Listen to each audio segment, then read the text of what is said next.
It has been a wild year in the bike world with plenty of fresh tech. Some of it was downright weird, but we also saw some not so new tech with bizarre modifications, both of which set our comments alight.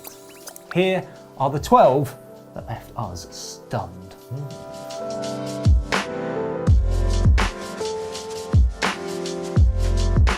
The pinnacle of weird tech in my eyes was the Scope Atmoz hub, which appeared in the lead up to Paris-Roubaix. Now, if you haven't seen it, this is a remote controlled tyre inflation and deflation device that claims to allow riders to adjust their tyre pressures on the move. Now Tom, the thinking for the hellish cobbles of Roubaix is that you can have optimal pressures for both the smooth tarmac and the roughest cobble sectors. Makes sense. In the end, the DSM team that used it installed the system on 2 of their riders' bikes. These riders were meant to take today's early break, but they just missed out and the system never saw the front of the race again. However, Jumbo-Visma's Christophe Laporte used a rival system, the Hub Tech Caps, en route to finishing 10th. So there could be a future for remote inflation devices. The Atmoz, though, costs a whopping €3,998, meaning it will be the preserve of a lucky few and has to be one of the weirdest and coolest pieces of tech we've ever seen. I don't think that any of us on BikeRadar predicted that we'd be covering a revival of the famous Raleigh Chopper. Okay, so it is an icon, but it wasn't actually a very good bike. The weird riding position and the small wheels making it very difficult to ride. But it's a brilliant throwback to when BMX mania swept America and by extension, the world. It's not the weirdest on this list, but many of you seem to like this iconic bike's return, with hundreds of thousands of page views on the original BikeRadar news story.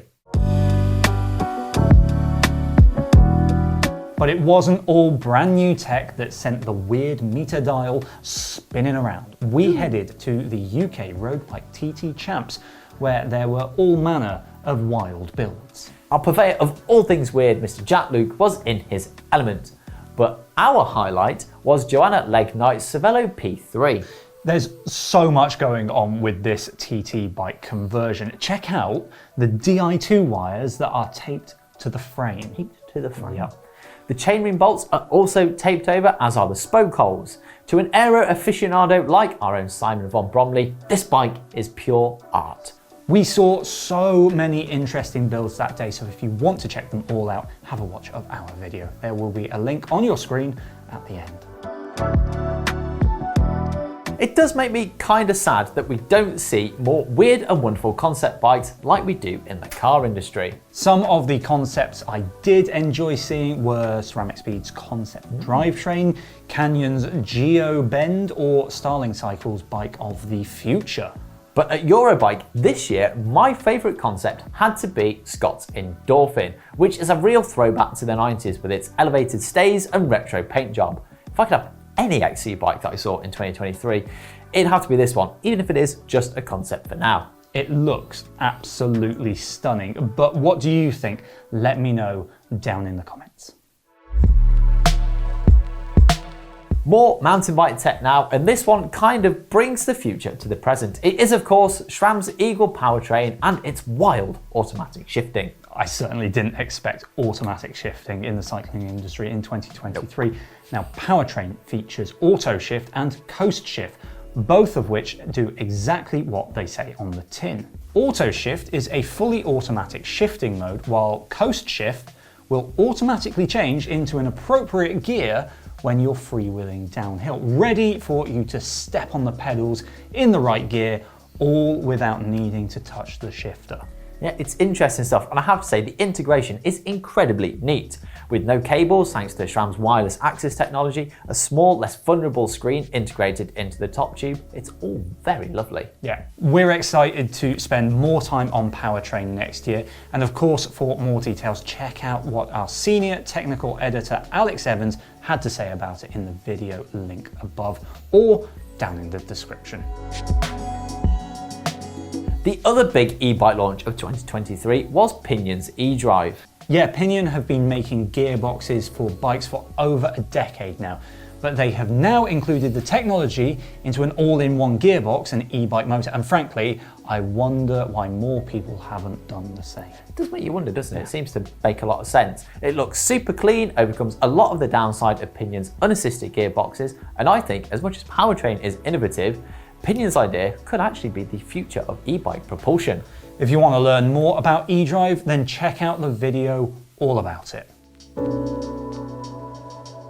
When we saw patent drawings of a new Specialized frame, we thought we might be about to get a radical new Roubaix endurance bike. But no. Instead, the American brand had lopped off part of the seat tube in an attempt to improve rear-end comfort for its Sirrus hybrid bike. Yet the theory goes that the frame can flex more under the rider, providing a smoother ride. Anyway, Liam got to go and see it, and you got to wear your favourite fleece. Mate, you were living your dream. What a day. Really though, Tom, we were just sad not to get a wild Roubaix design. This one isn't weird as such, but if you thought that expensive bikes were limited to adults, then you're wrong. 2023 might have provided a nasty surprise. So Van Nicholas launched a €999 balance bike. Yep, this thing is for kids aged 3 to 5 years. Very well off kids, I might add, who are learning to ride. Okay, prices aside, this is a thing of beauty. It has a titanium frame and carbon forks that help keep the weight down to a scandalous 2.3 kilos. Tom, that is really important for little ones that are learning to ride, because when you only have little arms, you don't have the strength to pick up heavy bikes, and I should know. Oh, we should both know that one, yeah. But this isn't the lightest balance bike out there. Specialized has the full carbon hot walk, also for £999, or the same in dollars. It weighs just 2.1 kilograms. But if you want even lighter balance bikes, then you will be paying so much less. The Vitus Nippy balance bike weighs 1.94 kilos with a very fetching added bell, and it costs just $44.99. Bargain. Without doubt, the weirdest mountain bike tech that we saw in 2023 was this Veli interesting cross-country machine. All right, enough of the shocking puns. Crying out loud, you've written another one in. Veli's Vastec suspension system harks back, well, in many eyes at least, to the wild suspension experimentation of the 90s. Yep, I do miss those days. Suspension aside though, there's more interesting tech like the 3-spoke carbon wheels, the asymmetric frame, and well, it just looks a bit plain odd, doesn't it? But that is the overarching thing here, the suspension design. So is the Veli bicycle art, or is it a mountain biking monstrosity? Let us know your thoughts in the comments. Okay, so this one technically was announced in October of 2022, but we didn't see the Bianchi Oltre RC in action until the Tour Down Under kicked off in January, so we're going to count this one in for 2023. Now, the bike itself isn't overly unusual for a modern aero bike. There are plenty of deep tubes, radical shapes, and there isn't a cable on show. But what surprised us, coming from a brand synonymous with elegance like Bianchi, was F1-inspired air deflector wings on the head tube. Now, because I want to go home at a reasonable time tonight, I banned him from diving deep on how they're meant to work. But Tom, what do Bianchi at least claim that they do? Yeah, I'll keep it brief. Much like the front wing of an F1 car, as one of the first surfaces to interact with the bike's airflow, the air deflectors play a pivotal role in dictating how the bike frame is shaped. They serve to stall and channel airflow. Okay.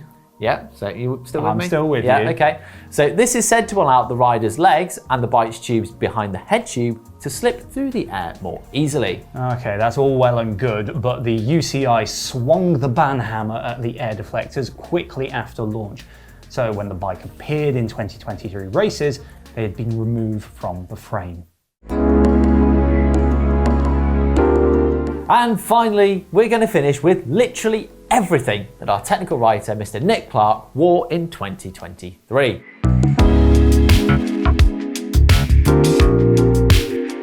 I mean, we are talking leopard print trousers from Darko. Canyon's belly button hole bib shorts with built-in back protection. No, the Bell Sanction 2 DLX MIPS full face helmet in this understated bonehead colourway. Yet Nick wore them all with panache.